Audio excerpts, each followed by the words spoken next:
bom dia e bons trabalhos para os técnicos, os docentes, os discentes, representantes de alguns movimentos sociais que estão aqui presentes, o pessoal do sindicato.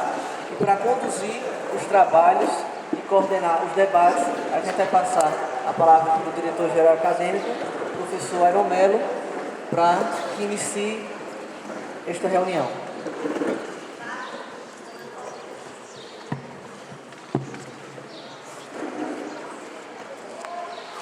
Bom dia. Nós ficamos combinado na última quarta-feira que nós iríamos abrir uma discussão dentro da unidade acadêmica em relação à emancipação da nossa OAG em relação à SEDE. E para isso nós colocamos na página da OAG um memorando circular número 2 de 2016 da Direção-Geral e Acadêmica, onde traz uma convocação para debate sobre essa emancipação e o futuro plebiscito em relação à nossa emancipação. Foram convidados alunos, servidores, docentes, técnicos, administrativos, toda a comunidade acadêmica para participar desse debate de hoje. E para isso, no memorando, a gente diz que será realizado em reunião realizada na quarta-feira passada, dia 21, na quadra esportiva, onde estava presente a reitoras, pró-reitores, diretores e parte da comunidade acadêmica. Após uma explanação prévia sobre o assunto pela reitora, foi deflagrado um momento de debate que prosseguirão. Ao final do debate, foi tirado algumas deliberações, que foi, primeiro, levar a discussão para a comunidade acadêmica da UAG. 2, propor uma mesa de debate para o dia 28, que é essa mesa de hoje, na quarta-feira, nos 3 turnos, manhã, tarde e noite, sendo a mesa composta por docentes, acadêmicos e técnicos. Em seguida, em terceiro, seria a realização de um plebiscito via SIGA ou urnas comuns, que será definido como será o formato, e logo após o debate, para que se vote sim ou não pela emancipação. Dessa forma, ao tempo em que a Direção-Geral e Acadêmica desde já convocou todos para o dia 28, nessa quadra, abrir inscrições para os interessados em compor a mesa de debate. Essas inscrições deveriam ter sido feitas lá na Direção-Geral, onde tinha um formulário específico para as inscrições, onde a pessoa ia dizer a categoria que faz parte, docente, técnicos ou discentes, e ia dizer se era favorável ou não à emancipação, porque para a montagem da mesa nós precisaríamos dessa posição para montarmos uma mesa equilibrada. E aí seriam 2 representantes de cada categoria. Foi esse o memorando circular que nós colocamos na página, memorando número 2, e hoje nós estamos aqui. Só se inscreveram duas inscrições. Uma professora e uma técnica. Então a mesa ia assim mesmo em horários contrários. A técnica pela manhã e a professora no horário da tarde. Não escreveu ninguém para o horário noturno. Então, se nós montarmos a mesa do jeito que se encontra, vai ser apenas a técnica Fabiana, que fará parte da mesa.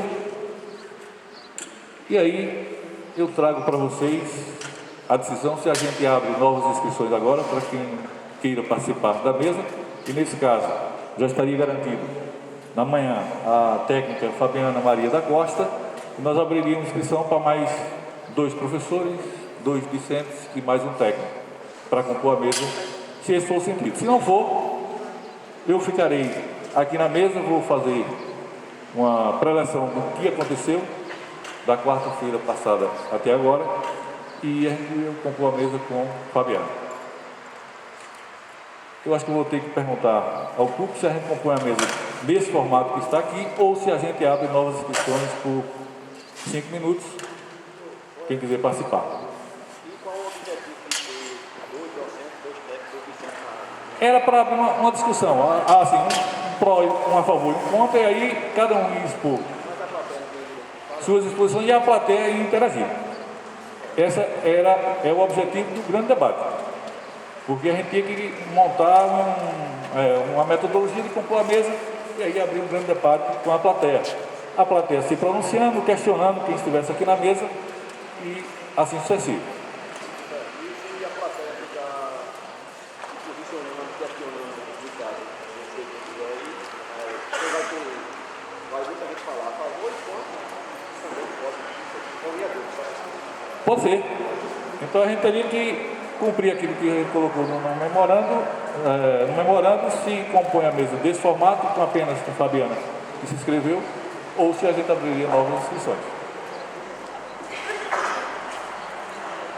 Novas inscrições para a mesa. Tá? Bom, eu vou consultar a Assembleia se nós vamos continuar com as normas que foi montado no memorando, e aí eu compor a mesa desse jeito, ou se nós vamos abrir novas inscrições. Então eu vou dizer assim, quem for favorável a montar a mesa no formato que está o memorando, que levante a mão. Quem for contrário, permaneça. Calma. Quem for favorável a montar a mesa apenas com as inscrições que foram feitas, eu ficando na mesa, vem Fabiana, agora no horário da manhã, a gente monta a mesa desse jeito. Vamos fazer a explanação do que se acha da emancipação ou não, e em seguida a gente abre para a plateia a discussão, para perguntas e a própria discussão. Em seguida, a gente delibera e tira uma deliberação dessa Assembleia.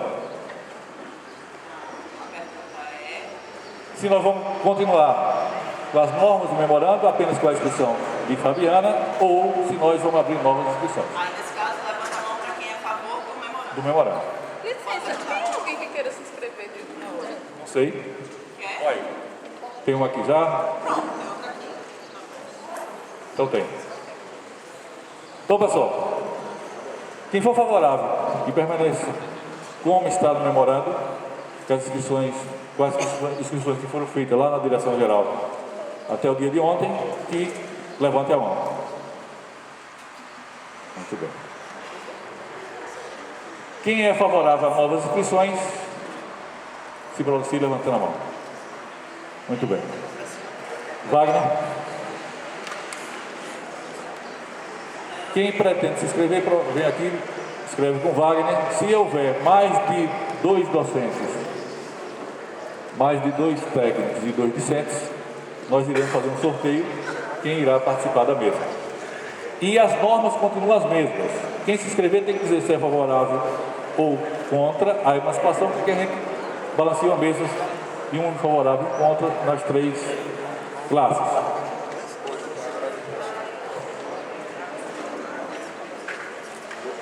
Então está aberta. Tá bom. Então está aberta as inscrições. Quem quiser participar da mesa, por favor.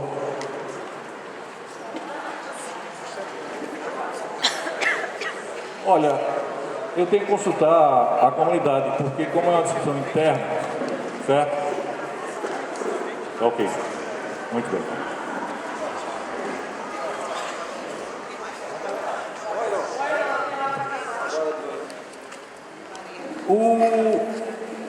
Se nós pensarmos nos turnos, nós iremos até 12h30, que é o horário normal do turno da manhã. Porque à tarde nós vamos ter um outro debate, então a gente precisa dar um tempo para começar um novo debate. Então vai agora das 9h30 até 12h30, se preciso for. 12h30 a gente encerra, porque à tarde vai ter outra rodada e à noite também. Bom, quem quiser se inscrever, ó, está aberto as inscrições.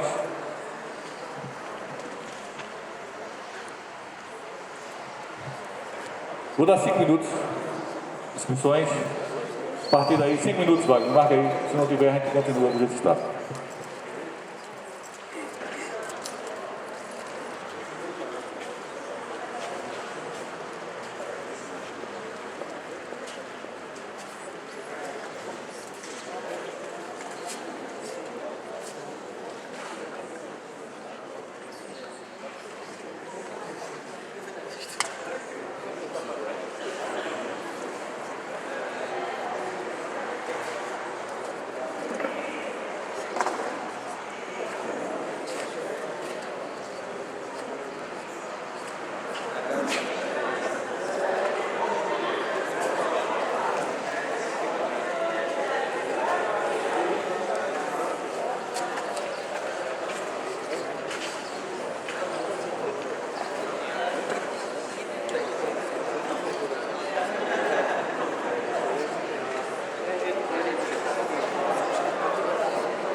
não mudou muito o nosso cenário. A gente continua com um discente, fez a inscrição, e mais uma técnica fez a inscrição durante o período dos 5 minutos. Os técnicos, as duas que se inscreveram, são contra e o discente a favor. Então nós fizemos uma pequena reunião aqui, rápida, com os inscritos, com a mesa, e chegamos à conclusão que nós não vamos formar a mesa, porque vai ficar desbalanceado. Então nós vamos fazer o seguinte, nós vamos dar 5 minutos aos dois inscritos, a técnica e o discente, para que eles possam expor suas opiniões, porque contra e porque a favor. Em seguida, eu vou fazer a mediação e nós vamos abrir a palavra para a plateia e vamos dar 3 minutos para o pronunciamento de cada um, de posição de defesa ou de questionamento, caso seja esse o objetivo, ok? Certo? Então nós vamos começar, eu vou começar chamando a técnica Fabiana Costa, que foi a primeira que se inscreveu lá na direção, para que ela tenha 5 minutos e faça a sua exposição dos motivos ao qual ela está aqui.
Bom dia, gente. Como já foi apresentado, meu nome é Fabiana, eu sou técnica aqui na UAG, sou assistente social e trabalho na COGES, que é a Coordenadoria de Gestão Estudantil. Bom, o propósito da minha inscrição hoje nessa mesa e me colocando contrária, com posicionamento contrário ao projeto de emancipação da UAG, nesse momento, se deve a algumas reflexões, né, que a gente tem feito. Eu venho de estudos, né, desde a minha graduação, da minha pesquisa e do meu mestrado na área de educação. Então, já venho estudando o panorama da educação há algum tempo, e aí, com base nesse acúmulo, com base também nesse contexto que a gente tem vivenciado hoje,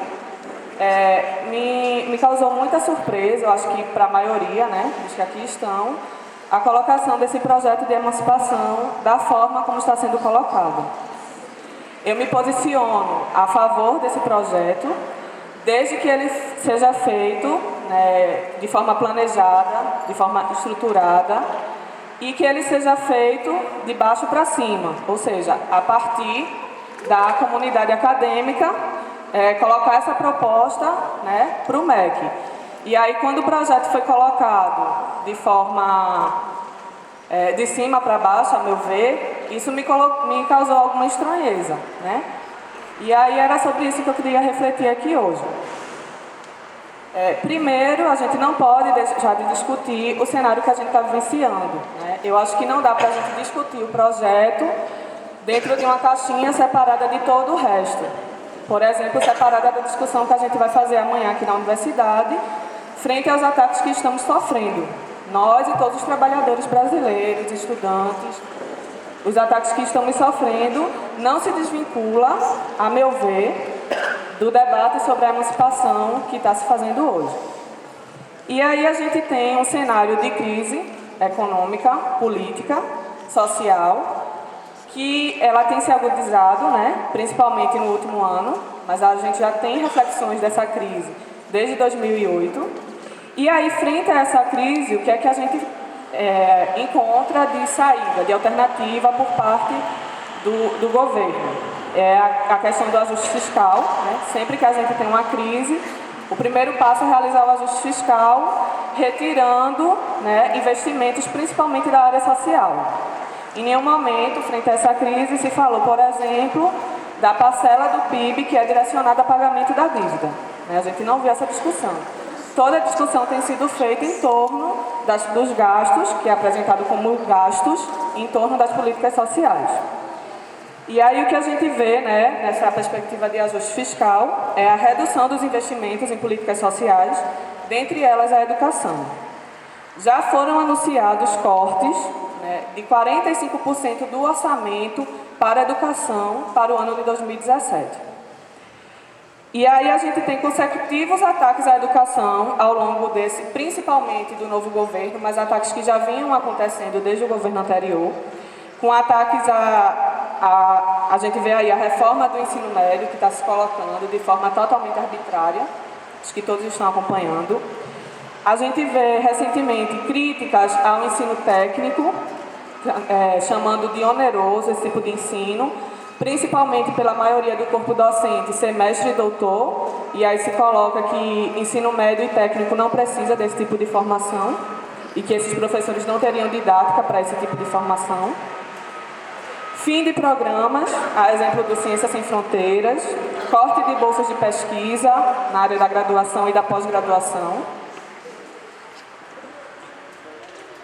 Temos também a recente aprovação na Câmara dos Deputados do projeto de lei 257, que hoje é o projeto de lei da Câmara 54, de 2016, que prevê a negociação de dívidas com estados, né, dívidas essas que não estão auditadas, para realizar um refinanciamento dessa dívida pelos próximos 20 anos. Mas, para fazer esse acordo, estão me falando aqui do tempo, eu vou tentar correr.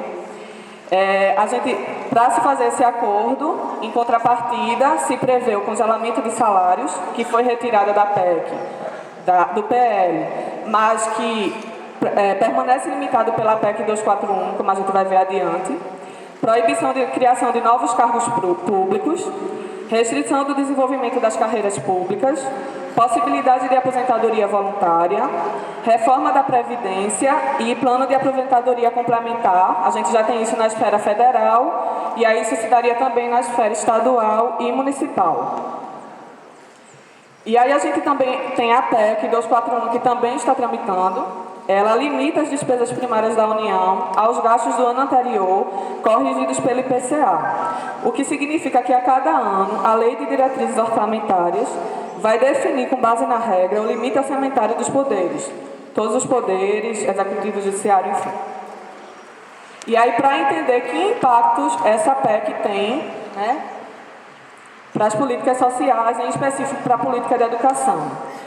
Um estudo realizado pelo Andes, pela subseção do departamento do DIESE, utilizou a regra prevista pela PEC para calcular qual seria o orçamento para a educação desde 2002, caso a PEC estivesse... Eu posso concluir, gente? Caso a PEC estivesse em vigor em 2001. E aí os números são alarmantes. No ano de 2005, por exemplo, ao invés de 75 bilhões que foram direcionados, a gente teria apenas 29 bilhões, caso essa regra já estivesse em vigor, e ela está tramitando. Temos ainda o PLS 559, que também está tramitando, que ele é uma PL que trata de licitações, mas que dentro dela prevê a terceirização para todos os setores da administração pública direta, inclusive atividades fins. E para a gente isso significaria, inclusive, a atividade docente e do técnico. E aí eu queria falar também um pouquinho sobre a conjuntura local. A gente tem a indicação de um ministro da Educação pelo proprietário do grupo Ser Social. Para quem não conhece, é o proprietário da Maurício de Nassau, da Joaquim Nabuco, Janguier Diniz. E aí foi ele quem fez a indicação do atual ministro da Educação. Então eu acho que os interesses que esse ministro está defendendo não são os nossos interesses, são os interesses do mercado. E ele também indicou como um dos diretores para participar da direção do MEC, Maurício Costa Romão, que ocupa atualmente a Secretaria de Regulação e Supervisão da Educação Superior, o setor que permite a regulamentação de novos cursos de nível superior. E aí a gente tem também o exemplo do IFPE, que recentemente também se colocou contrário à possibilidade de separação, o IFPE aqui de Garanhuns, em relação à separação do IFPE. Aí eu iria ler para vocês os motivos para essa divisão, mas não vai dar tempo, pode ficar para discussão. Certo. E aí eu vejo em tudo isso, assim, para finalizar, uma forte tendência de privatização e mercantilização da educação. Eu vejo contradições entre a PEC 241 e 257, que prevê limitações orçamentárias, com a criação da universidade, que requeriria novos investimentos. Mas aí já foi colocado que esses investimentos eles viriam de outra pasta, e não do MEC. Mas que seria um investimento para montar a nova universidade, a estrutura. Mas e aí como é que fica o orçamento para manutenção dessa universidade? Né? A exemplo do que aconteceu com o Reúne, que teve um orçamento escalonado, e aí acabou esse orçamento, e a gente vê agora uma redução dos investimentos na educação. E aí eu vejo também uma possibilidade de inserção massiva de cargos comissionados dentro da nova universidade, que foi um dos pontos levantados pelo IFPE quando se posicionou contrário à separação do IF do Agreste.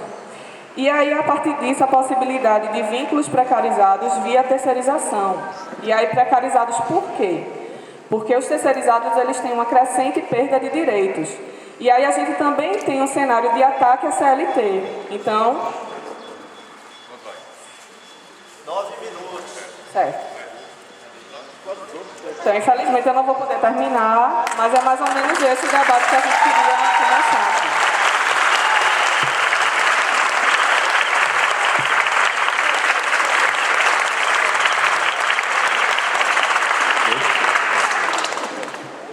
João Batista. Airão, os mesmos 9 minutos.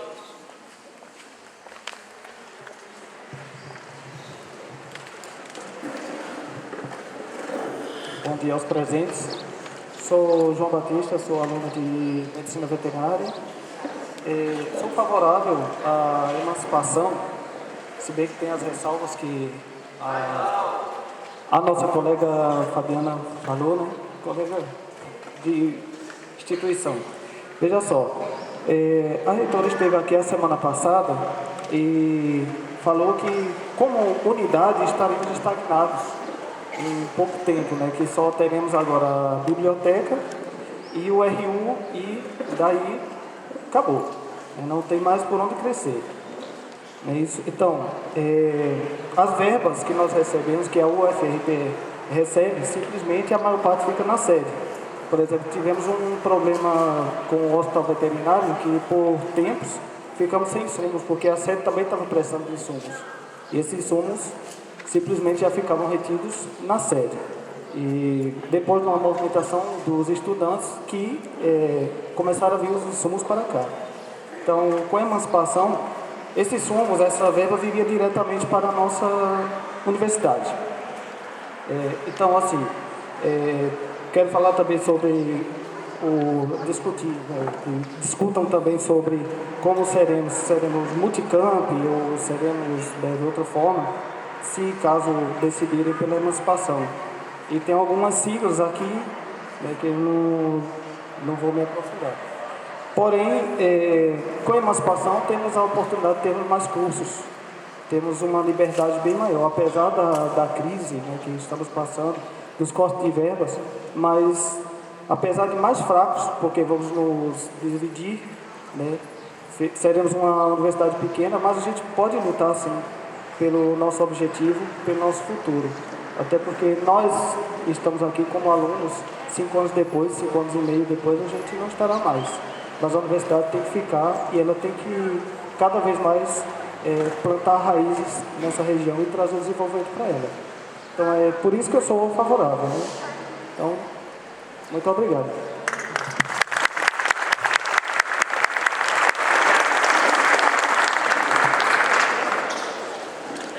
Bem, feitos os dois primeiros pronunciamentos dos inscritos, eu gostaria de fazer um breve relato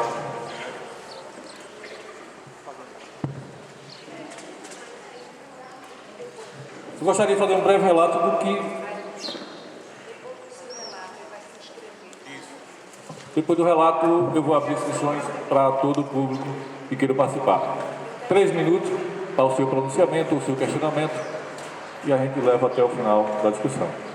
Vejam, quando nós viemos para Garanhuns, e nós começamos as nossas atividades no dia 5 de setembro de 2005, nós viemos através de um projeto de expansão do governo federal.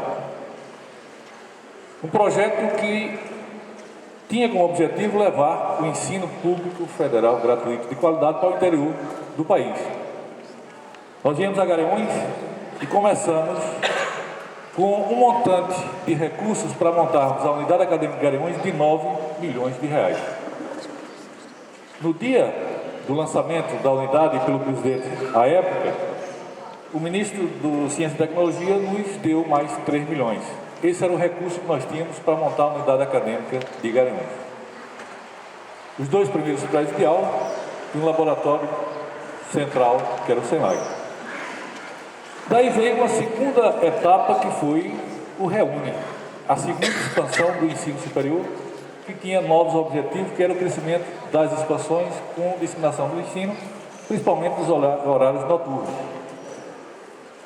Nós participamos, abrimos plebiscito dentro da unidade acadêmica de Garanhuns e decidimos que nós iríamos aderir ao Reúne. E aí vieram novos cursos, novos investimentos, e hoje nós estamos na unidade acadêmica de Garanhuns. O que a reitora deixou bem claro na reunião da semana passada é que essa é a nossa estrutura de unidade acadêmica de Garanhuns. Fora isso, segundo ela, segundo o Ministério falou, nós teríamos o que foi dito aqui: um restaurante universitário e uma biblioteca.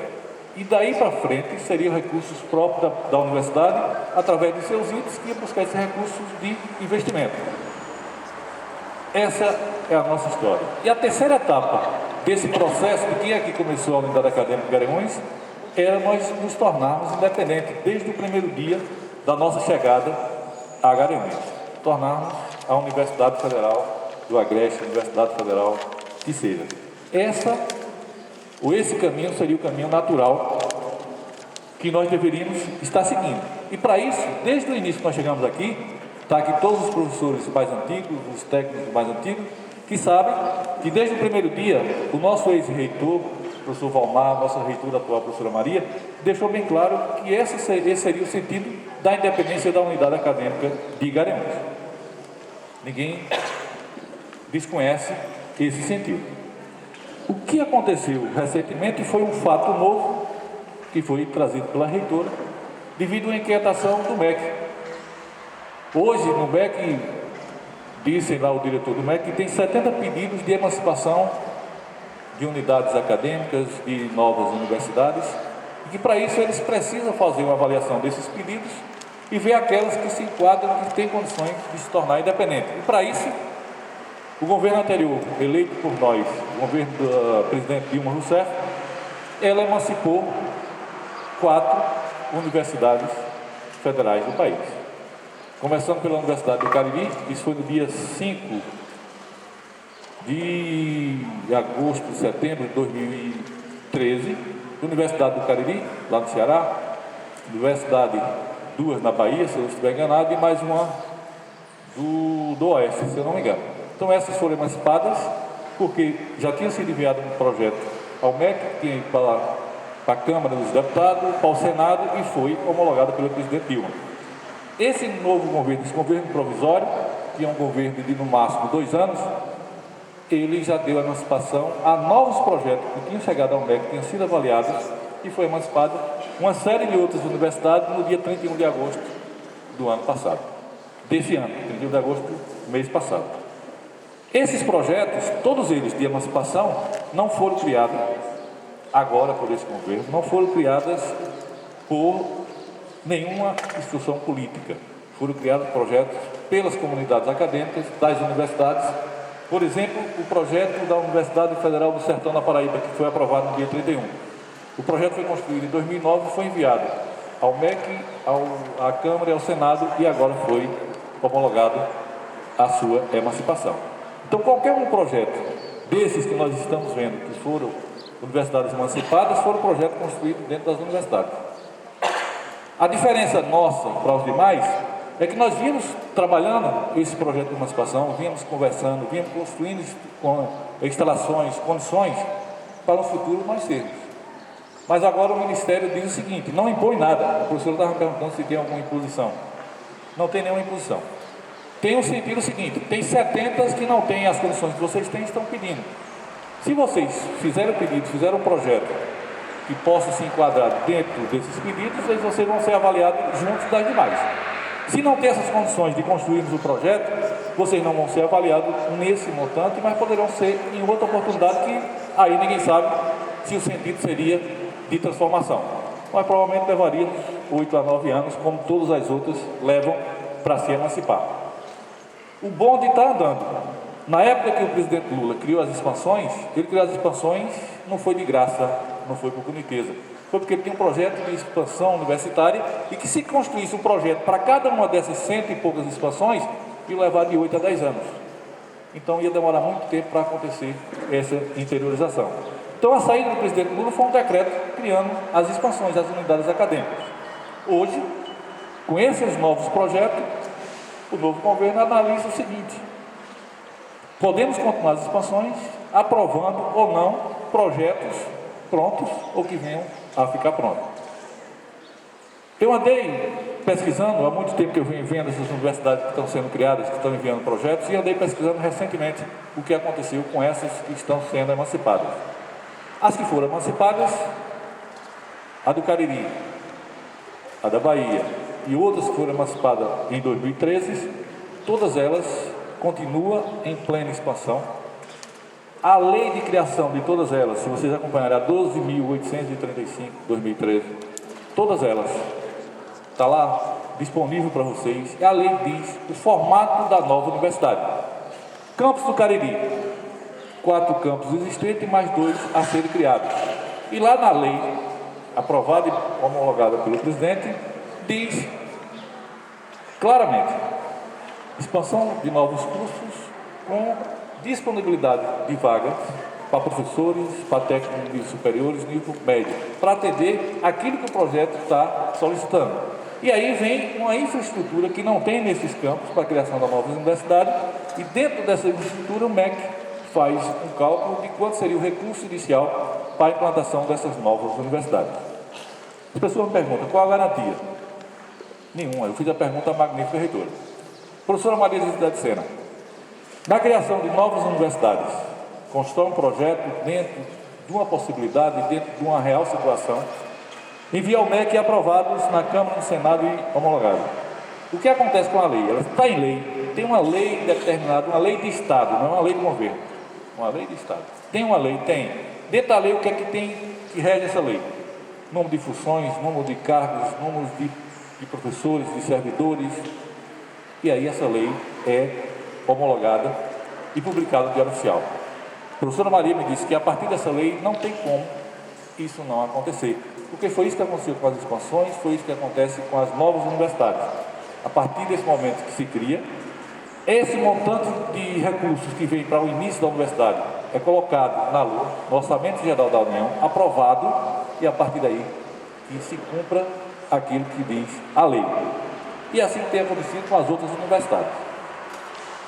É esse o sentido da minha fala, de mostrar para vocês como acontece o processo de criação de uma nova universidade. E a partir daí, dentro da lei diz que o primeiro reitor, a partir de tal data, é nomeado ou pelo MEC ou pela universidade mãe, está na lei de criação. Esse reitor é pro tempore e vai montar as suas pró-reitorias. Esse novo reitor, com as suas pró-reitorias e o Conselho Superior da Universidade, vão direcionar o projeto da nova universidade. Esse projeto vai ser um projeto trabalhoso, o Estatuto Geral da nova universidade, que não vai ser igual ao Estatuto da Matriz, vai ser construído. E para isso, nas universidades que foram implantadas, homologadas, por exemplo, as novas que vão começar no ano que vem, as que foram homologadas agora, no dia 31, se tem do dia 1º de janeiro de 2017 até o dia 31 de dezembro de 2019. 3 anos para construir a nova universidade. Uma reitoria em parceria com a reitoria da universidade mãe, no nosso caso seria a sede, 3 anos de construção do projeto universitário daquela universidade. Estatutos, plano de desenvolvimento institucional e todos os outros documentos. Esse é o projeto difícil, o projeto que vai ter a grande discussão de como criar uma universidade. Muita gente tem uma dúvida de como seria esse projeto que nós teríamos que construir nesse curto espaço de tempo, se quisermos participar da avaliação junto com as demais. O projeto que eu recebi de várias universidades do Brasil que pediram a sua emancipação, de várias universidades que já foram emancipadas, o projeto é simples para se construir hoje para fazer o pedido ao MEC de emancipação. A Universidade do Cariri, Sertão da Paraíba, eles fazem uma introdução, um breve histórico de quem são, de quanto eles representam dentro da universidade, seja ela do Ceará, seja ela da Paraíba, de quanto representa, qual a estrutura que se tem, qual a demanda que se tem na região. Em seguida, cita os números daquelas unidades que vão compor a nova universidade, em termos de professores, de técnicos, de estrutura, de projetos, de programas. Em seguida, eles fazem o orçamento do que tem, do que representa na universidade e do que se precisa para a ampliação dos cursos existentes e dos novos cursos que serão criados em cada campus desse. Em seguida, faz as considerações finais e envia ao MEC. Esse é o projeto. O projeto que nós estamos pensando, e eu penso, esse é o projeto a ser construído a partir do momento que disser nós vamos ser universidade, mas 2 projetos continua trabalhando no projeto definitivo. O MEC aprovou na Câmara, no Senado e foi homologado. A partir daí se constrói o grande projeto da universidade. Não é esse grande projeto que vai agora. Nós agora teríamos que fazer as previsões do que nós teríamos da nova universidade. Quais os cursos, que tipo de curso nós vamos oferecer, qual tipo de instalações, de ambiente, de equipamento que nós vamos precisar. Aí sim, faz a estimativa e envia para o MEC. Muito bem. Eu acho que eram essas as palavras iniciais que eu gostaria de passar para vocês, com aquilo que nós conversamos, com todos envolvidos, com reitora, com vice-reitor, com pró-reitores, com todos aqueles que fazem a universidade, que têm a experiência maior do que a nossa, e vou abrir a discussão para aqueles que queiram se pronunciar em relação à nossa emancipação. As inscrições vão ser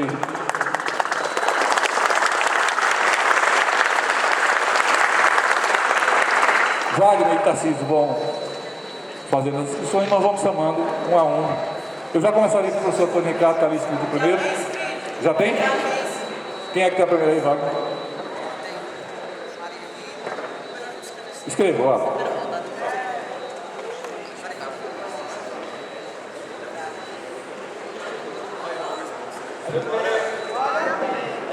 Que siga os 3 minutos, porque senão.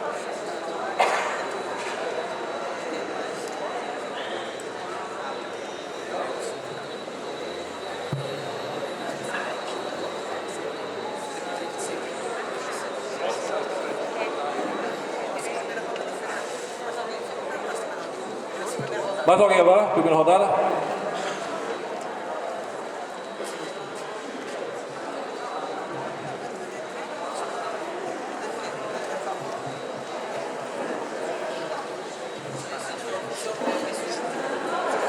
Ok, primeira rodada pronta, Wagner.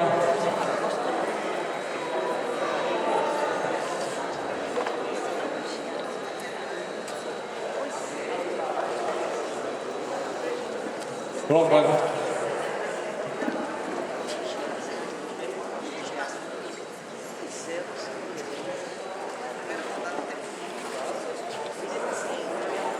Vê aqui, pessoal.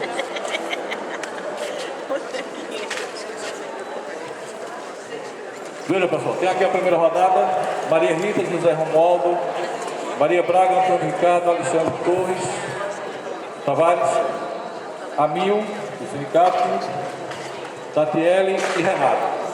Esses são os inscritos. Eu vou pedir para, à medida que a gente for chamando, Maria Rita, primeira, 3 minutos, o seguinte já venha para a gente continuar o debate. Então, Maria Rita, você tem 3 minutos. A gente vai seguir realmente os 3 minutos para mais pessoas terem a oportunidade de se pronunciar.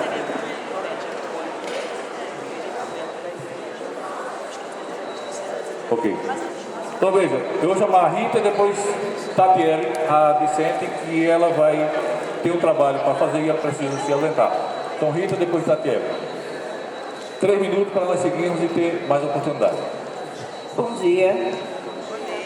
Para quem não me conhece, eu acho difícil, mas vamos logo. Meu nome é Maria Rita, sou técnica em Química aqui, trabalho há 4 anos nessa unidade. Tenho experiência anterior de outros 3 anos trabalhando no Instituto Federal do Rio Grande do Norte. 2 pontos a colocar em destaque aqui para ter observação. Essa não é uma discussão de classes, aluno, técnico e docente, é de opinião. Só temos 2 opiniões, contra e a favor. Não há uma distinção de classes aqui. Então, quem vai defender não é por professor, por técnico, nada. Nem vai falar por classe, vai falar por si e sua opinião. Ponto 2. Era obrigada por toda a sua explanação, me mostrando todo o procedimento, de como, onde, porquê a construção de uma universidade. Mas deve-se se respeitar à vontade. Tem muita gente com dúvida.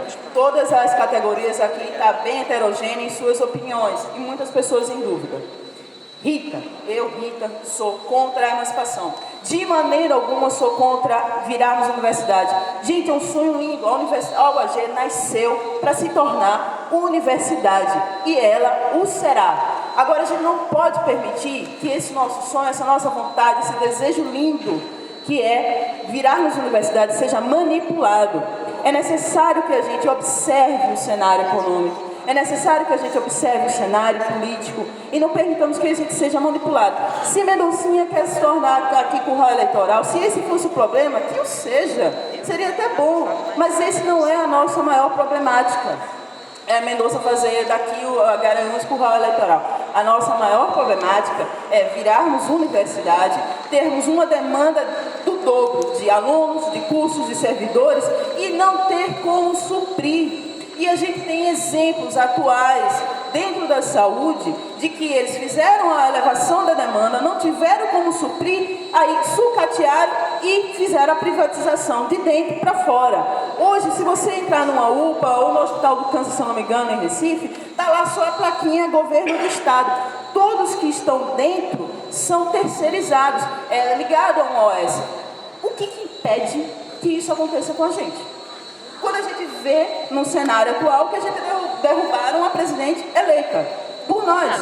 Então, o que impede que essa privatização aconteça de dentro para fora? Uma vez que se a gente virar a universidade, serão 3 anos, como a Marão bem explicou, 3 anos de processo. Quem garante que isso não vai acontecer? Por isso, eu quero que vocês levem esse questionamento para você. Essa, Maria Rita, é a minha maior dúvida.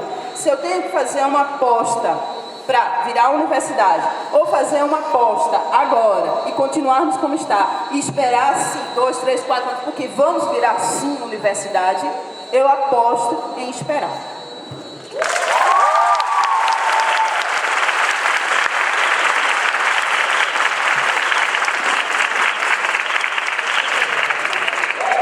Sim, obrigado, Maria Rita. A discente Tatiele.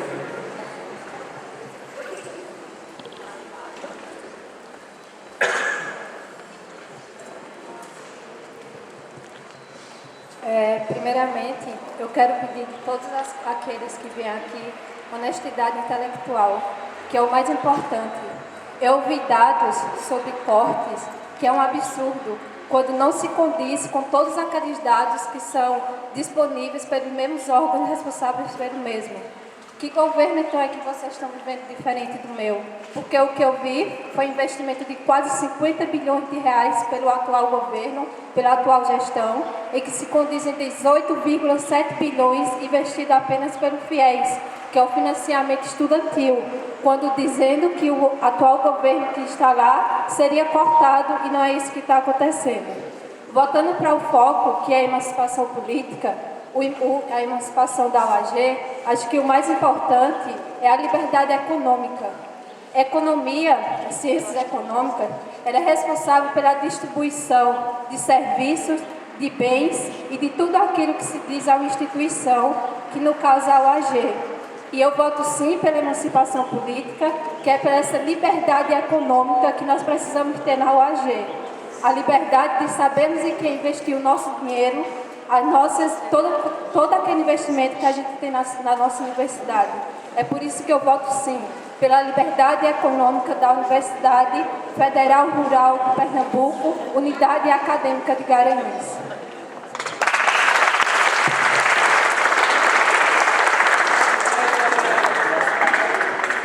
Professor José Romualdo.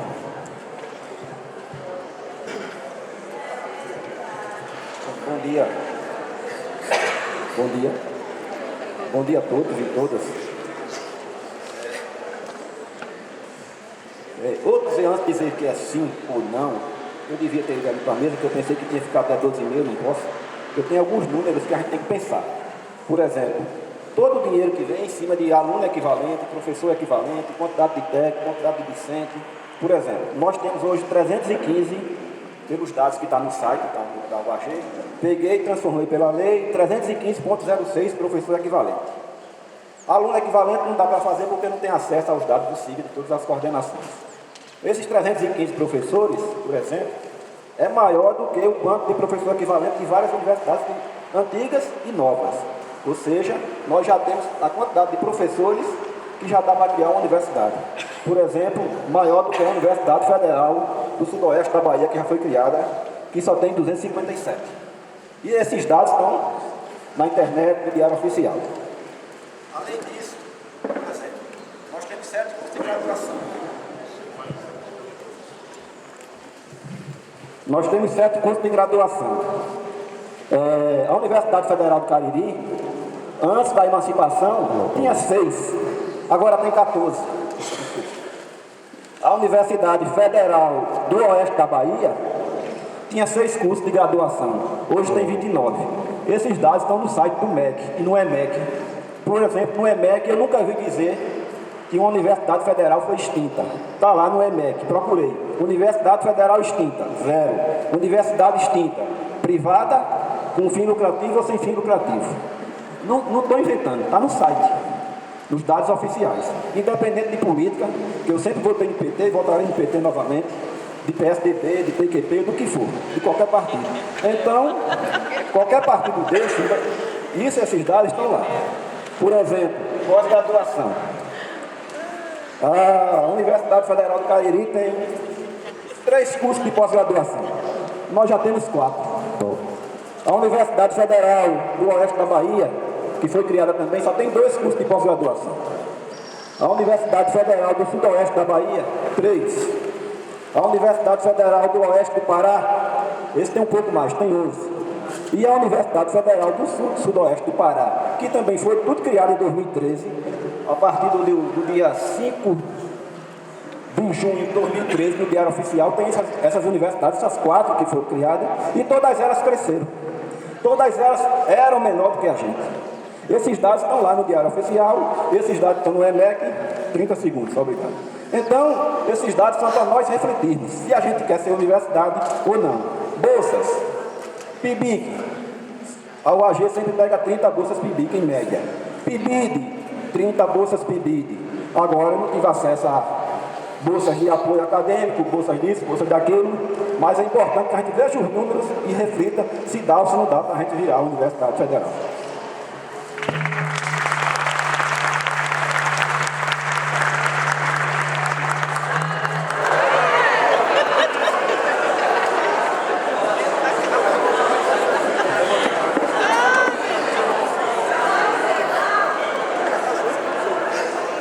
Bom, o próximo é a professora Maria Braga.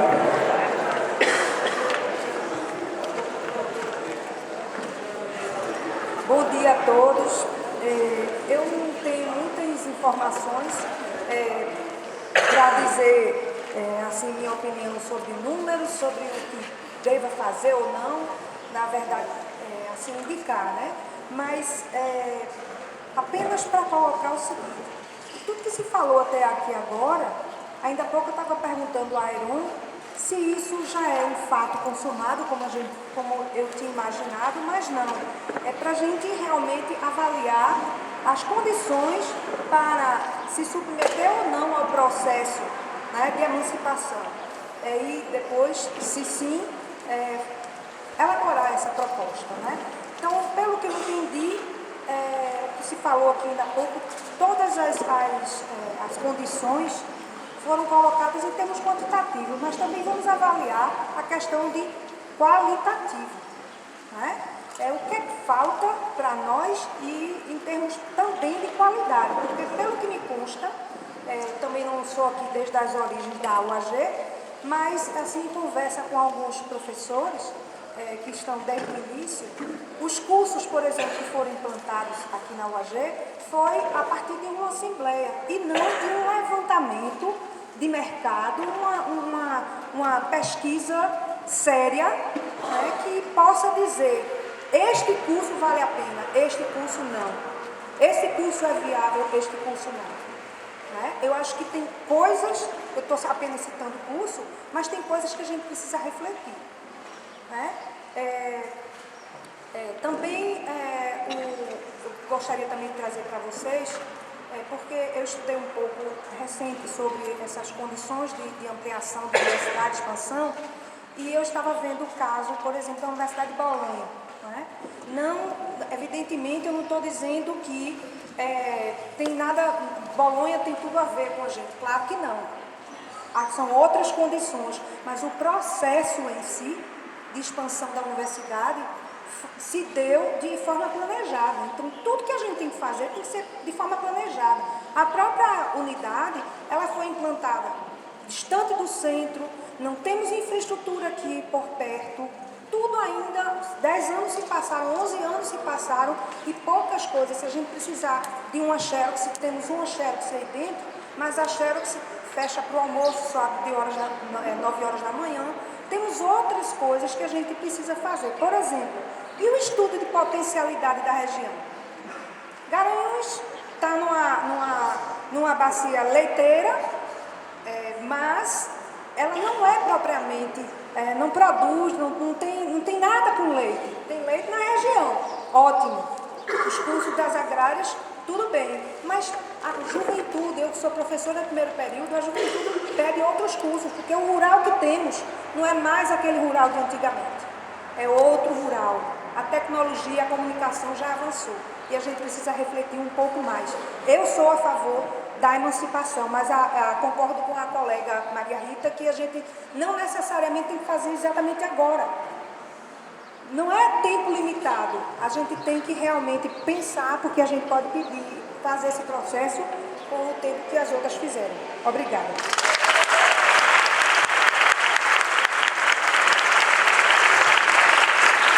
Doutor Ricardo.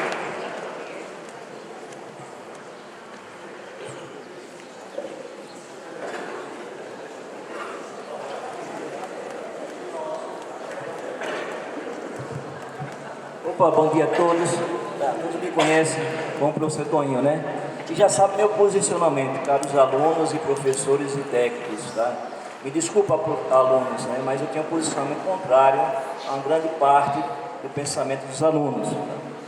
Que eu sou a favor até debaixo d'água, né? Para a emancipação. Claro que não tem água hoje, mas eu sou a favor até debaixo d'água. Tá?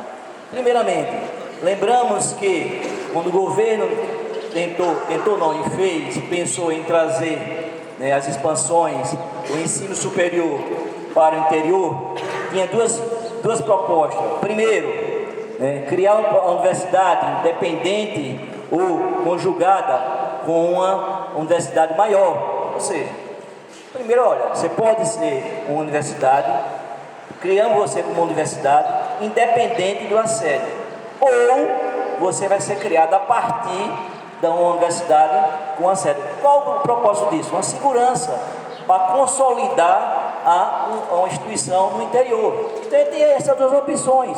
Ele escolheu criar a instituição junto com a universidade que tem uma capacidade, que tem ainda uma capacidade superior para poder gerir, que a gente não tem essa experiência. Então essa foi a ideia do governo, tá certo? E para consolidar, o governo esperava e espera a consolidação maior, que seria nossa independência. Claro, com planejamento. Com planejamento, não se espera criar como foi criada a UAG, me desculpa, né? Cria o curso, tá certo? E depois coloca o aluno para depois criar o curso. Coloca o professor sem ter o curso, sem ter estrutura. Mas eu espero que com essa medida de independência, que é o medo de todos nós aqui, seria a forma que está sendo conduzida. Claro, temos medo de, realmente, pelas experiências que temos da criação da UAG. Então, preste bem atenção. Qual é a vantagem de se tornar independente? Primeiro, vamos lá, uma colocação importante. Contratação de servidores, tá certo? Gratificações, cargo comissionado, tudo isso fica com a sede. Tudo isso aí. Imagine. Eu me lembro muito bem quando ia para contratar um professor substituto, para poder um professor se ausentar e fazer sua pós-graduação ou doutorado, não tinha substituto. Por quê? A sede acabava, tá certo? Adquirindo essa quantidade maior que o número de professores e a gente ficava sem esse cargo, tá certo? Então o medo é esse, a forma que é planejado. Outra coisa, toda separação, divórcio, tá? Toda separação vai ter perdas. Claro que vão perder. Vão perder sim. Né? Agora, podemos negociar. Agora, negociar o fim ali. Infelizmente na verdade, essa perda, vão perder. Se preocupa com a fazenda experimental? Claro, se perdemos, vamos atrás. Temos capacidade para isso, gente. Qual o medo? A liberdade orçamentária é importantíssimo. Já pensou você poder delegar o orçamento destinado a nós próprios, caminharmos com a própria perna? Isso é extremamente importante, né? Eu já fui aluno há 25 anos, ainda sou aluno. Então, deixando a minha conclusão aqui, não tenho dúvida nenhuma, que será um sucesso, com certeza, essa independência que vamos conseguir, tá certo? E vamos crescer. Nunca vi, como o Romualdo falou, nunca vi uma universidade realmente federal, né, depois de privatizada, decair ou declinar em função do recurso financeiro.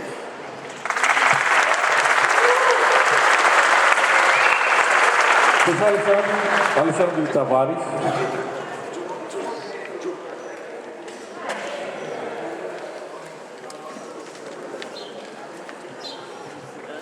Bom dia. Para quem não me conhece, meu nome é Alexandre, eu sou professor relativamente novato na UAG, mas entrei nas universidades federais via projeto de expansão em 2006. Tá? Então entrei no barracão para dar aula, no meio do mato. Então conheço bem essa lógica nossa, essa nossa vocação para trabalhar no interior. Primeira coisa, eu queria dizer que nessa semana eu conversei com alguns professores que participaram de projetos de emancipação em outras universidades. A Unipampa, por exemplo, que era quintal da Universidade Federal de Santa Maria, foi emancipada e mudou muito. Tá? E vi nessa semana muita discussão baseada em falta de informação e até às vezes em desinformação. Tá? Os alunos, por exemplo, estão muito preocupados com a relação da universidade, a relação deles com a universidade rural. Para esses alunos que estão aqui e até o último aluno que entrar no SISU, para a unidade acadêmica de Garanhuns, vão continuar na universidade rural. Não tem esse risco para eles, né? Nesse momento. Né? Então só vai mudar de universidade aquele aluno que no SISU disser, não, eu vou entrar na nova universidade em Garanhuns. Enquanto isso não acontecer, é aluno da universidade rural. Não tem essa dificuldade. Tá? Também tenho escutado muita discussão em cima de... É até engraçado, porque a gente quer fazer um trabalho de baixo para cima, mas toda análise contrária vem de cima para baixo, através de análise de conjuntura ou do conjunto da obra, como virou moda a gente falar rapidamente, para justificar nossos argumentos. Olha, medo de privatização existe na universidade desde que eu entrei. Né? Existe hoje o risco de privatização para a unidade acadêmica de Garanhuns. Né? Nós temos 80% dos alunos do ensino superior nas escolas privadas. A reitora disse aqui que nossos números não pagam nossas contas. Hoje a gente está bem das pernas porque a gestão atual trabalha o orçamento de forma diferente. Né? Então eu acho que a gente tem discutido muito a partir de valores que não são adequados para o momento. Eu acho que a gente tem que pensar no que nós queremos. A melhor resposta quanto a medos de privatização, medo de Mendonça, é trabalhar numa proposta inovadora, numa proposta que seja consistente, numa proposta que atraia, que se atrelhe à região de forma mais forte. Esse é o remédio. Porque, olha, só para falar alguns dados anteriores a Mendonça, o MEC sinalizou para a pós-graduação um dia desse. Fez, olha, curso fraco fecha. Não foi o MEC de Mendonça, não. Tá? Então a lógica para os próximos anos, para o momento de crise, eu acho que a gente está pensando errado. Eu acho que a gente está pensando em se entrincheirar e ficar medindo força. Eu acho que a gente agora tem que aproveitar, saindo da fisionomia caricata de funcionário público, a gente tem que aproveitar a crise para inovar, para trabalhar. Né? Se a gente for nessa lógica, eu acho que a gente tem chance de se projetar e de vencer essa crise e outras crises nos próximos anos. Tá ok? Obrigado, valeu.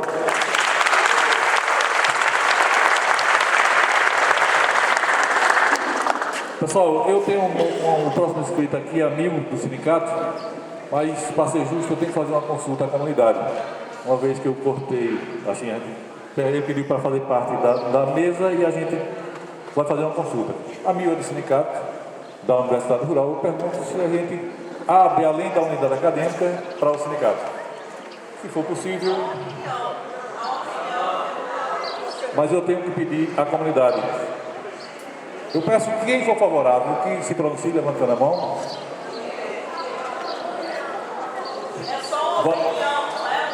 1, 2, 3, calma, 4, 5, 6, 7, 8, 9, 10, 11, 12, 13, 14, 15, 16, 17, 18, 19, 20, 21, 22, 23, 24, 25, 26. Quem for favorável à fala de amigo, que é do sindicato da Universidade Federal Rural Pernambuco, que se pronuncie levantando a mão. Vale, por favor, vem aí.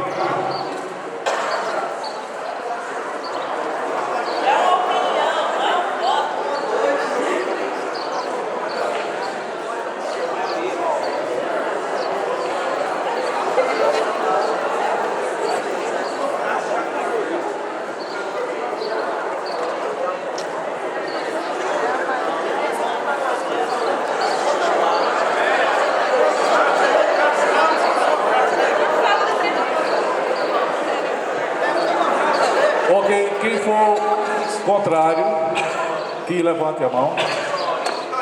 Eu.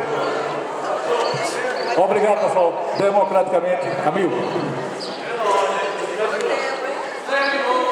3 minutos, como todo mundo.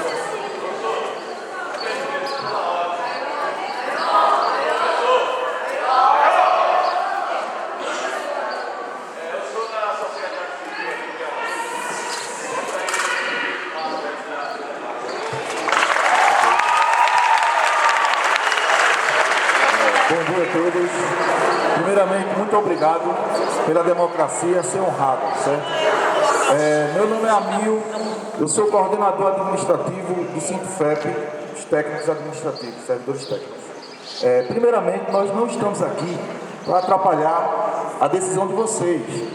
Nós temos que participar porque é de interesse também da sede, é de interesse da sociedade, não é só interesse de vocês.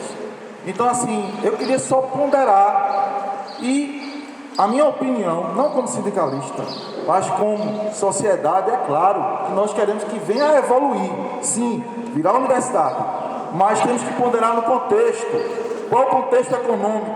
PL 257, PEC 241, vai ter concursos? Vai ter verbas? Corte 10 bilhões. A menina disse ali que não tem, tudo bem, eu queria viver naquele país, mas eu respeito. Então, assim, a gente pretende que a universidade seja independente, que venha expandir que o caminho é pela educação. Mas temos também que pensar que isso aí é uma forma de precarizar, porque não vai ter verba, certo? Precarizando vai privatizar. Qual é o problema da privatização? O problema é enorme. Nós temos uma educação pública de qualidade. E os filhos? E os netos? E os concursos dos estudantes? Será que vai ter durante 20 anos? Então, assim, o sindicato não está intervindo ali, entendeu? Eu só queria, assim, me desculpa até a minha hermenêutica ali foi equivocada, que eu pensei que estavam querendo expulsar, mas é uma questão de hermenêutica. A hermenêutica não pode ser só literal. A lei não vai determinar o que você faz. Você pode se movimentar e mudar a lei. A sociedade não deve ser conduzida por uma legislação que venha a prejudicar os seus direitos e seus anseios. E sim, a sociedade é a que tem que criar a lei, construir a lei, pressionando seus representantes. Então, assim, o sindicato, é claro que ele quer a emancipação. Agora, neste contexto, vocês deveriam fazer uma reflexão, uma hermenêutica não só literal, sociológica, histórica, teleológica, enfim, todo tipo de concepção ela é válida. E ponderar mais uma vez, o que vem de cima para baixo, o que vem de baixo para cima, independente, pode ser bom. Agora, desde que seja devidamente construído, analisado, discutido e democraticamente votado. Eu agradeço mais uma vez, certo? E boa sorte para vocês.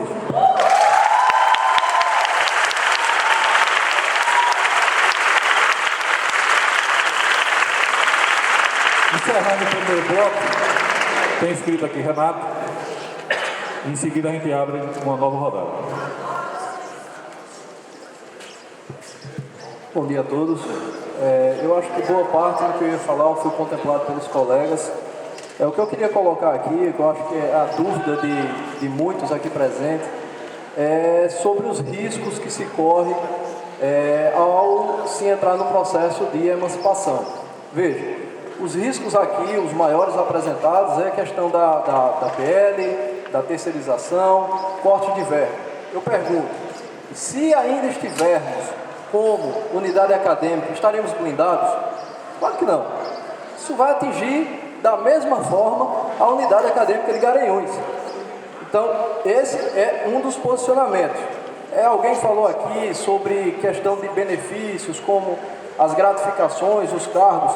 Isso é muito pequeno, e eu digo irrisório, para o que vai acontecer quando isso se tornar uma universidade. Ou seja, nós vamos saltar de empregos diretos, de uma numeração de 380 colaboradores, sendo servidores e terceirizados, para um patamar de quase 900 empregos diretos aqui para Garanhuns, para a cidade, fora os empregos indiretos. Então, eu sou a favor justamente por causa disso. Os riscos apresentados, nós estaremos expostos a eles, independente de sermos universidade ou unidade acadêmica de Garanhuns. E o impacto que pode ser gerado em Garanhuns e região positivo, esse sim é enorme, porque se com 7 cursos, a estrutura que temos hoje, nós mudamos a realidade de Garanhuns e região em 11 anos, imagino que poderemos fazer com a estrutura de 20 cursos superiores aqui dentro, pesquisa e extensão atrelada a essa região. Esse é o meu ponto de vista.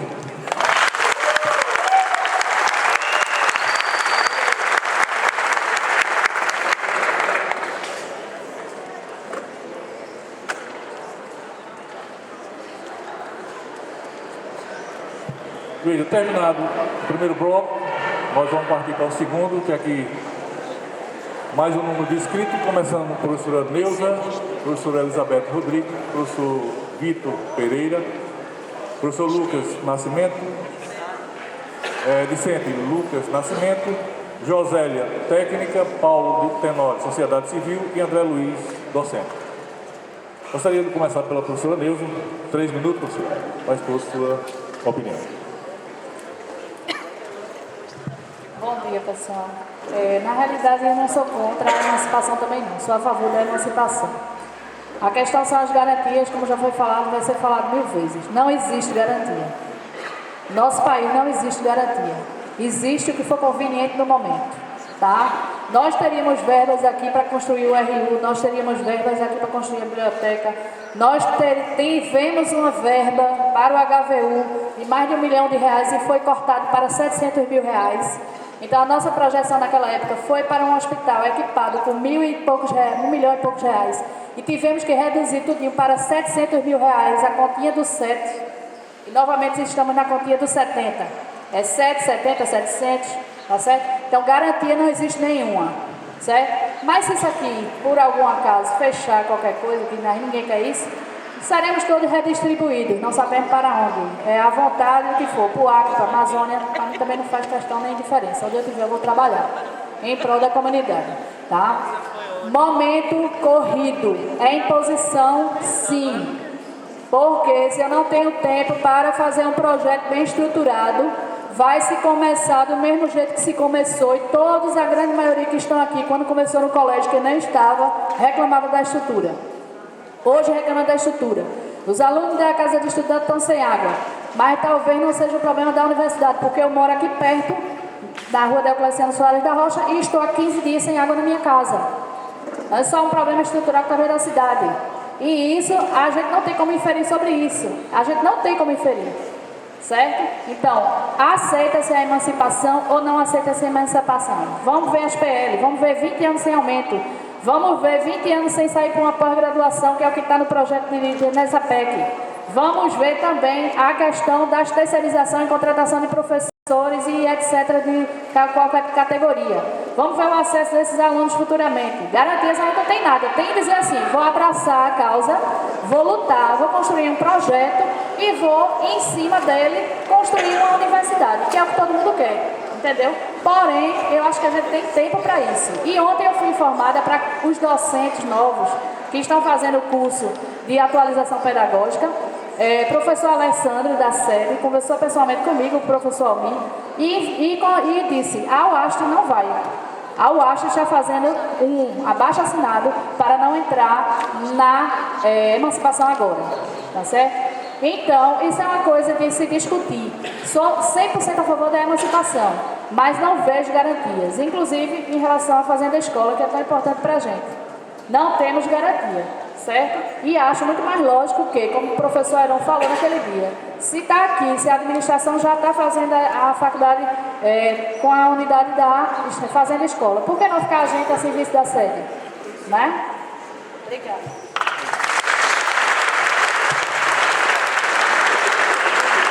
Professora Elizabeth Rodrigues.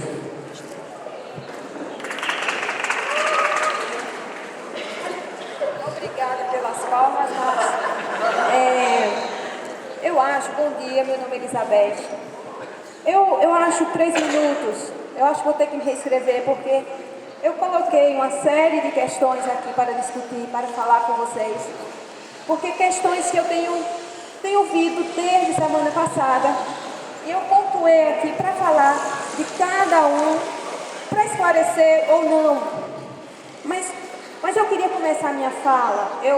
Eu não tenho dom do discurso, eu não sei falar em público, eu não tenho nenhuma formação política como a grande maioria dos senhores, embora alguns insistam em estar aqui e falar do problema ou da situação político-econômica que o nosso país atravessa. Não tenho nenhuma formação a respeito disso. E gostaria de ter, para poder discutir isso com mais profundidade e sabedoria. Mas não sei absolutamente nada disso. O que eu sei é o que eu sinto desde 26 de setembro de 2005, que é o dia em que eu fui contratada, o dia que aqui cheguei. E quando eu aqui cheguei, em Garanhuns, após ter passado 2 décadas trabalhando fora do Estado, porque o Estado não me dava oportunidade de desempenhar minhas atividades. E quando aqui cheguei, não tínhamos nada.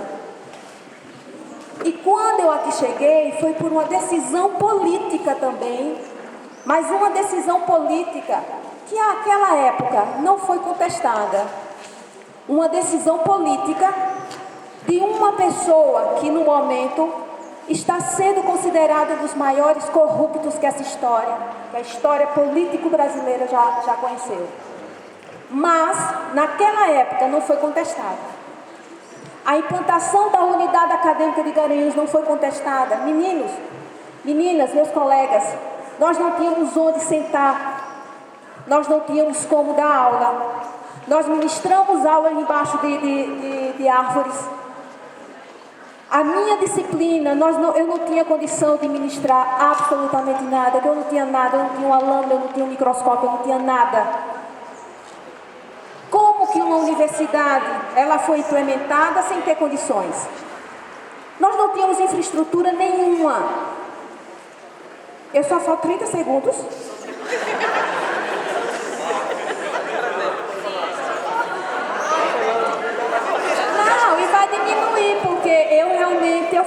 muito.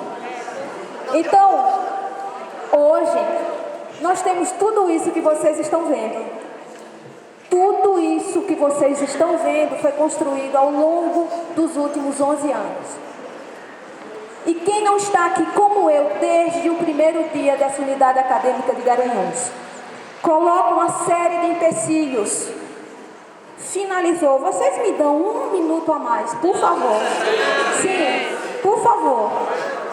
E há uma série de empecilhos, por exemplo, o empecilho do momento político-econômico atual.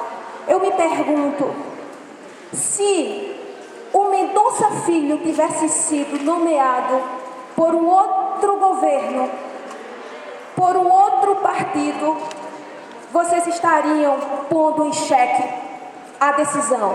E mais, foi dito aqui que a emancipação está vindo de cima para baixo. Meus amigos, a emancipação ela surgiu no dia que essa unidade acadêmica foi fundada. Eu, Airon, Wallace, Molica, Glesser, poucos aqui que estão aqui desde setembro de 2005, nós viemos para cá com o intuito de sermos grandes. E grande só podemos ser sendo universidade. Grandes só podemos ser se sairmos dessa mesmice. Está todo mundo aqui muito acomodado. Vocês estão pensando que ser universidade não vai implicar em sairmos da nossa zona de conforto? Nós vamos sair da nossa zona de conforto. Alunos, professor vai ter que sair da zona de conforto, meu camarada. Porque nós vamos ter que mostrar trabalho para termos nosso dinheiro. Para termos dinheiro a cada final de ano sendo projetado para a futura Universidade Federal de não sei do quê. Então, pensem bastante quando forem dar o sim ou não. Não deem não por motivação política, porque isso não existe.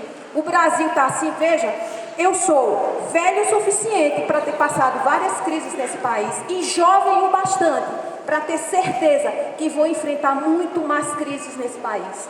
Então, essa não é a primeira, essa não é a última. Então, isso não deve servir como motivação para dizer um não. Não tirem isso de mim, não tirem isso dos colegas que estão aqui desde setembro de 2005.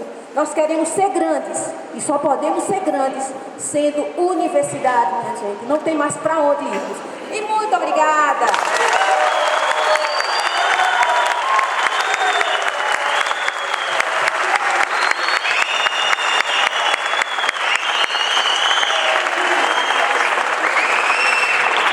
Professor Vitor Pereira.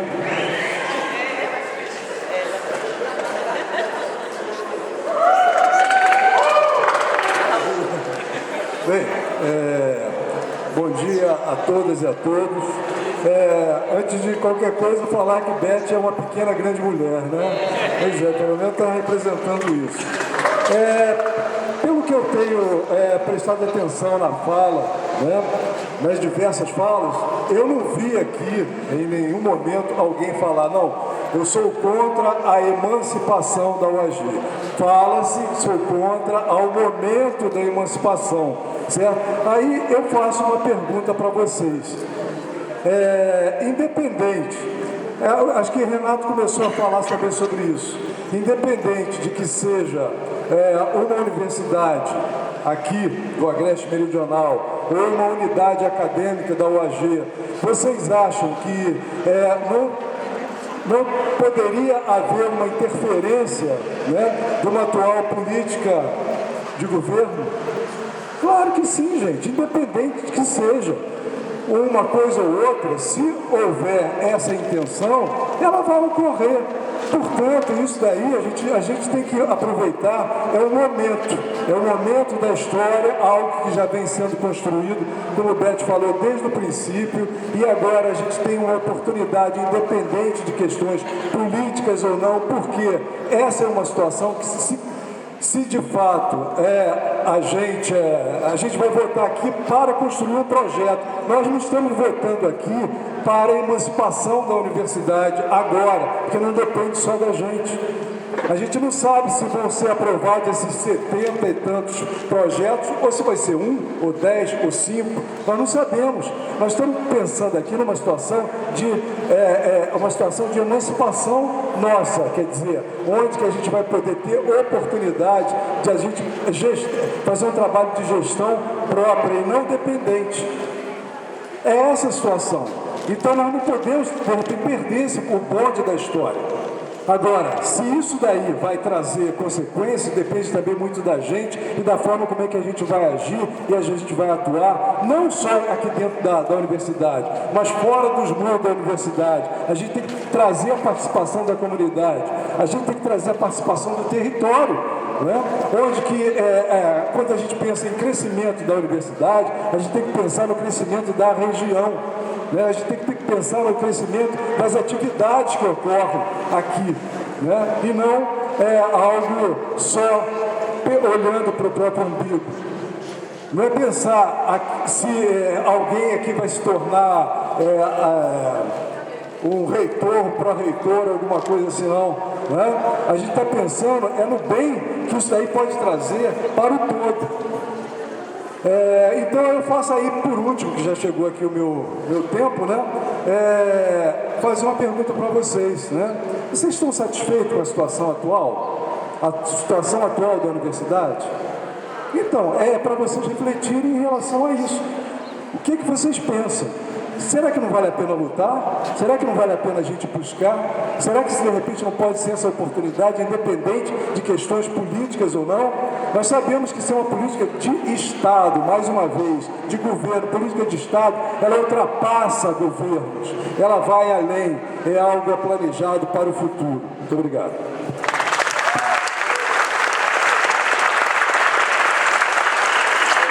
Lucas Nascimento. Vicente Lucas Nascimento.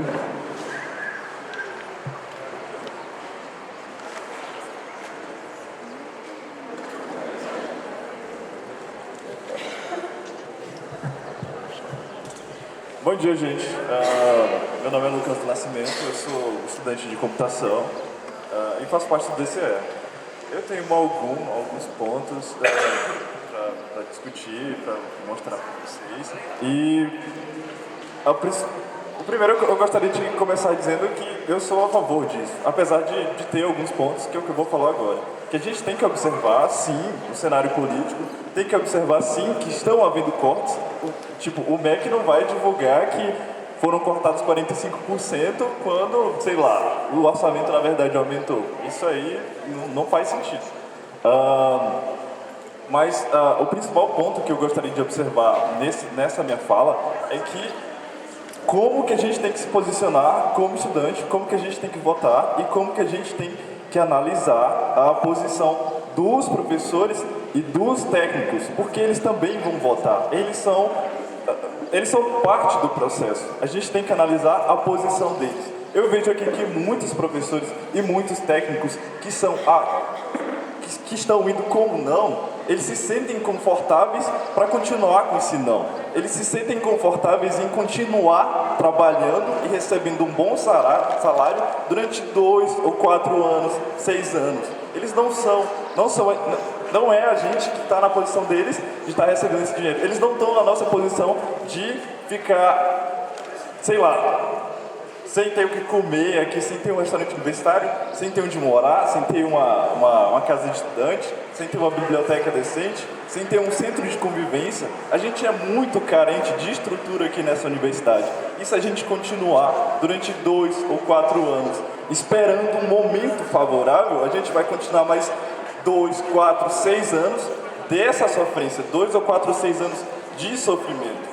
Esse era um dos pontos, não sei quantos minutos ainda restam, mas 1 minuto, em que eu acho que dá para conversar mais sobre o cenário político, dá para expor mais o cenário político, que a gente também tem que ficar muito em cima disso, tem que ficar muito unido, principalmente como comunidade acadêmica, para não deixar que esses cortes ocorram, para não deixar que a gente não tem segurança nenhuma nesse processo de emancipação em que o governo que anuncia uma medida num dia e volta atrás no outro. Isso Eu dou a minha fala como concluída aqui, que eu estou um pouco nervoso, mas era isso que eu gostaria de expor para vocês. Obrigado.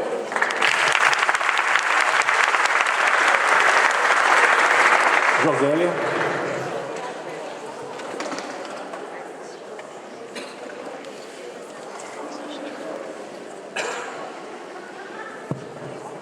Bom dia a todos e a todas. Eu sou Josélia, sou assistente social aqui da Universidade, da Unidade Acadêmica.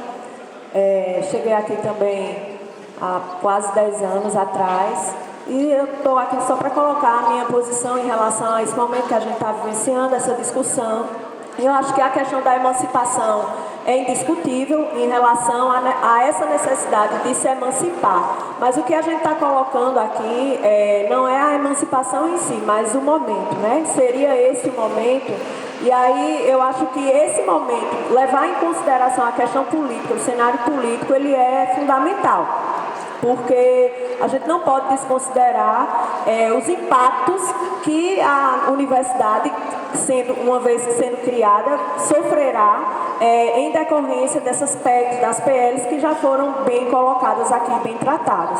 Inclusive, a própria Andifes, a gente sugiro vocês entrarem no site, tem publicado documentos demonstrando a preocupação, os dirigentes demonstrando preocupação com o orçamento das universidades, inclusive a partir do impacto da aprovação da PEC 241, que vai limitar os gastos do Estado com as políticas sociais e principalmente com a política de educação.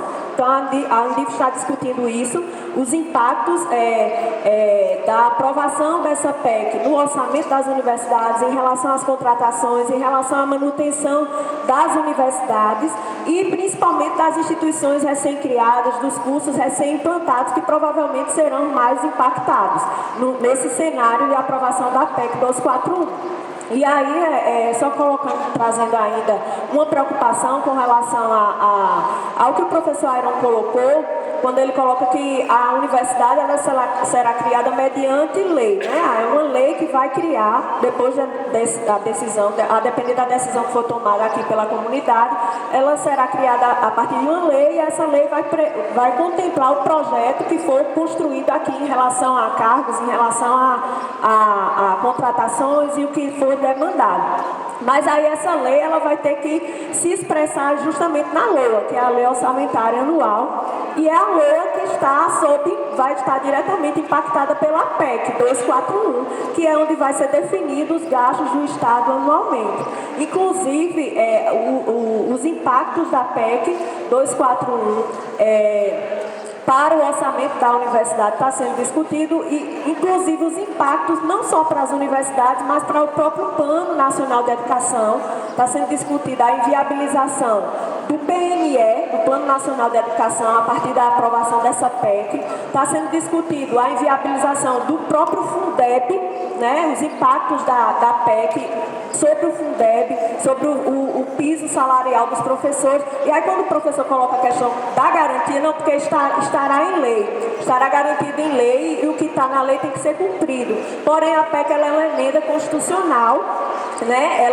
É uma emenda constitucional e as legislações infraconstitucionais elas terão que se adaptar. Inclusive está sendo posto em relação até à lei que criou o Fundeb, porque se a PEC vai inviabilizar o salário da educação básica dos professores, a lei que criou o Fundeb terá que ser adaptada para que a PEC possa se concretizar. Então, são preocupações que a gente traz, que a gente fica em relação a essa questão. Obrigada.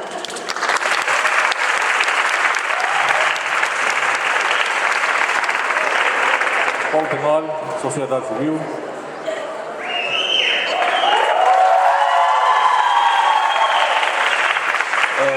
Bom dia a todos e a todas. Realmente, como sociedade civil do Movimento de Lutas por Políticas Públicas aqui de Garanhuns, e faço parte do Fórum Permanente Municipal de Educação aqui desse município, eu vim saber no fórum dessa discussão. Na verdade é o seguinte, eu nem sou contra, nem sou a favor, porque não me debrucei sobre essa lei e precisamos aprofundar. Essa questão de dizer que certos processos não têm viabilidade, tudo passa na política. tudo passa. A gente precisa dizer certas coisas, porque depois daquele muro ali, tem uma sociedade, que aqui eu posso dizer rapidamente, essa autonomia está se falando de orçamento. Ora, vamos participar, vamos lembrar a histórica aí do nosso governo democrático, teve erros, teve sim.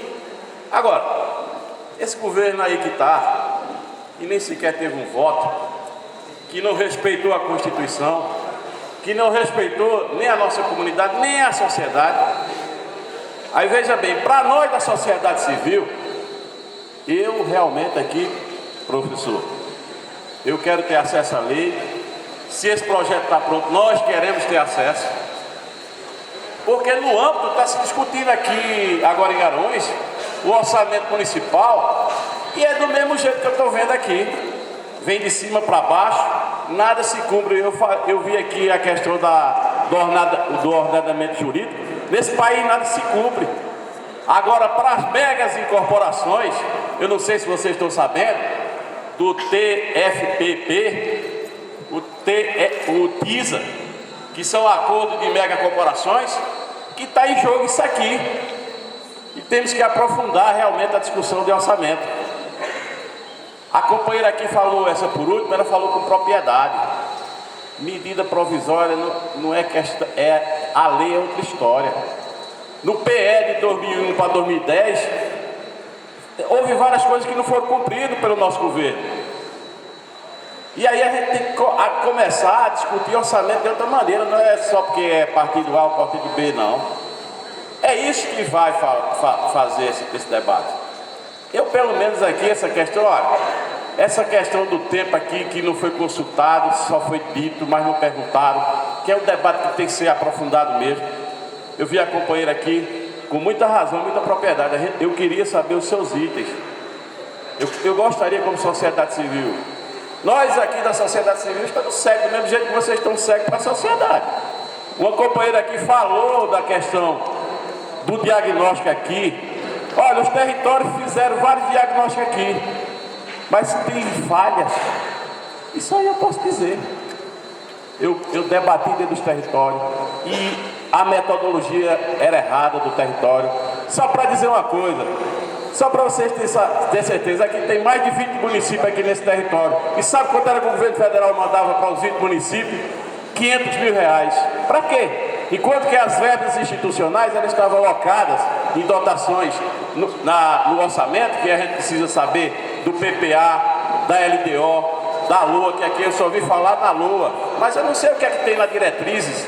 Essa discussão aqui está na diretriz, é discussão de lei, ela só está numa medida provisória, ela não tem base jurídica de segurança. Então, minha gente, professor, como sociedade civil, quero ter acesso ao projeto quando estiver pronto, e essa lei que vem de cima para baixo, não sei de onde ela veio. É natural que a gente tem que aprender. Se estão falando de autonomia, como uma professora aqui bateu, que vai sair do conforto, realmente vai, porque vai ter o controle social. Vocês vão prestar conta à sociedade. E é assim que a autonomia. Eu preciso dizer que sou contra ou a favor depois que eu vejo o projeto, porque eu já vi vários projetos, vi de última hora, que é a mesma coisa quando chega o projeto para a prefeitura. Olha, tem que ser aprovado agora, porque senão eu vou perder 10 cursos, 20 cursos. Mas não é assim não, minha gente. Ó, o dinheiro é nosso, a gente tem que priorizar.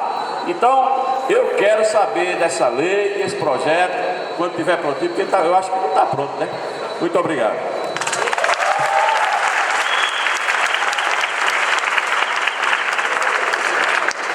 Bom, o último dessa lista aqui, dessa rodada, é o professor André. Depois a gente vai consultar aqui se tem novas inscrições, se não, a gente vai definir como vai continuar o debate.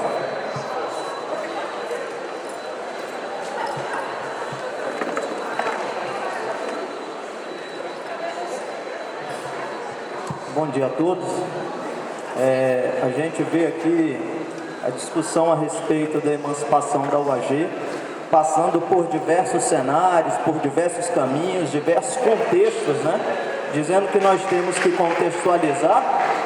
Se eu olhar para o próprio umbigo, eu posso estar contextualizando dentro desse universo do meu próprio umbigo, né?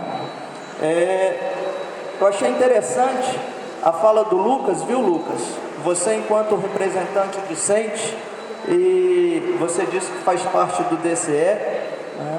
O Lucas, ele colocou aqui de uma forma muito clara, né? Ele é estudante de Ciência da Computação. Eu pergunto, se a época do Reúne, se nós não tivéssemos abraçado a causa, e nós tínhamos a época que atingir indicadores, atingir índices, nós iríamos perder recursos se não atingíssemos índices. Eu pergunto, talvez o Lucas não estivesse aqui, enquanto aluno da nossa UAG.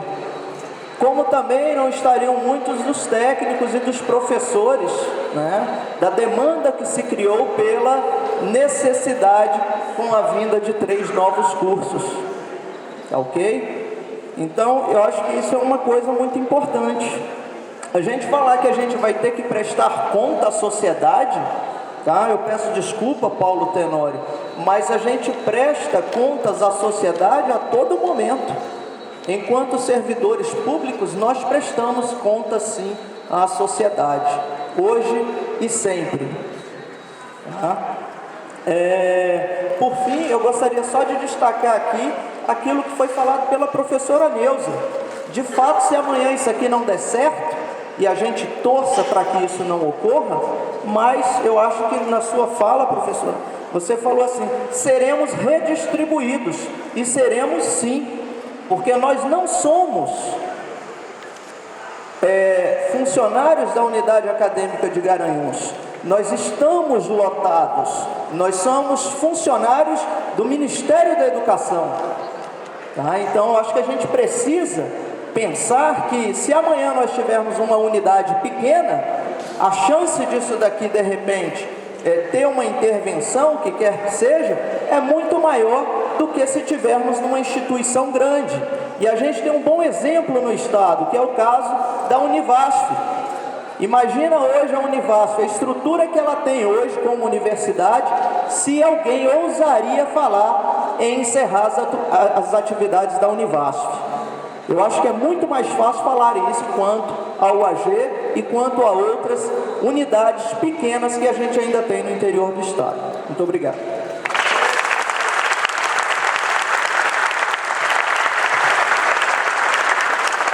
Bom, terminamos esse bloco. Eu tenho mais 3 inscritos em um novo bloco e tenho mais reinscrições. A gente termina as 3, depois a gente define se reabre para quem já se pronunciou para novas inscrições.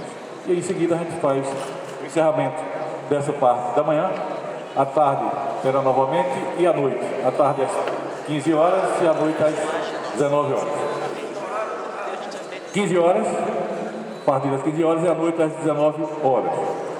Eu tenho o Márcio, residência, discente Pâmela, discente e professor Alzenir. Começando com o Márcio. Márcio da residência, discente.